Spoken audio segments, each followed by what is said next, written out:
کیا آپ کو پتا ہے کہ قضا نمازوں کا طریقہ کیا ہے اور ساری قضا نمازوں کا حساب کس طرح لگایا جائے گا؟ تو توجہ کے ساتھ سنیے. یاد رہے کہ قضا نمازیں صرف فرضوں اور وتر کی ادا کی جائیں گی، یعنی فجر کے 2 فرض، ظہر کے 4، عصر کے 4، مغرب کے 3، عشاء کے 4 فرض اور 7 وتر کی بھی قضا نماز ادا کی جائے گی. اور قضا نماز ادا کرنے سے پہلے آپ نے نیت اس طرح کرنی ہے. مثال کے طور پہ آپ پہلے فجر کی نماز ادا کر رہے ہیں تو آپ نے نیت اس طرح کرنی ہے کہ میری سب سے پہلی فجر جو قضا آئی وہ ادا کر رہا ہوں، وہ ادا کر لی. اگلی نماز ادا کرتے ہوئے بھی یہی نیت کرے جو میری سب سے پہلی قضا آئی، یا اس طرح کہہ لے کہ جو میری سب سے آخر میں قضا آئی. اور قضا نمازوں کا طریقہ عام نمازوں کی ہی طرح، ہاں کچھ تخفیف ہے، یعنی رکوع اور سجدے میں جس طرح 3 مرتبہ تسبیح پڑھی جاتی ہے، آپ نے قضا نماز ادا کرتے ہوئے صرف 1 مرتبہ تسبیح پڑھنی ہے. اور قضا نماز ادا کرتے ہوئے آپ نے فرضوں کی تیسری اور چوتھی رکعت میں قرات نہیں کرنی، صرف آپ نے 3 مرتبہ سبحان اللہ کہنا ہے. یعنی ظہر کے 4 فرض، عصر کے اور عشاء کے آپ یہ قضا نماز ادا کر رہے تھے تو تیسری اور چوتھی رکعت میں صرف 3 مرتبہ آپ نے سبحان اللہ کہنا ہے اور رکوع میں چلے جانا ہے. اور نماز کی آخری رکعت میں درود پاک اور دعا بھی پڑھی جاتی ہے، لیکن قضا نماز میں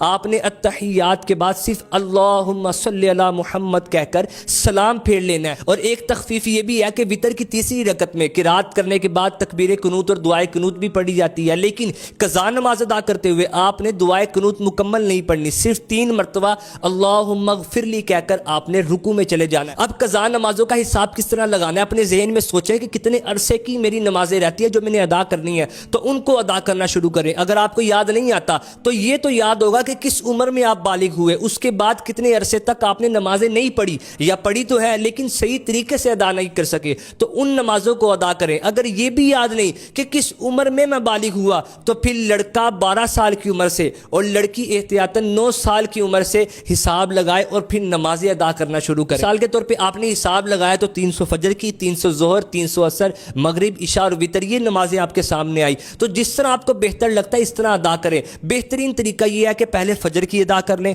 پھر ظہر کی ادا کر لیں، اسی ترتیب سے چلیں. اور یہ قضا نمازوں کا طریقہ اور ان کا حساب کس طرح لگایا جائے گا یہ آپ نے اپنے تک نہیں رکھنا، بلکہ اس کو آگے بھی شیئر کریں. اگر کوئی میرے اور آپ کی وجہ سے قضا نمازیں پڑھنا شروع کر دیتا ہے تو کتنا بڑا ثواب کا کام ہے. اللہ پاک عمل کی توفیق عطا فرمائے. اللہ یعلم ما نشکو من الالم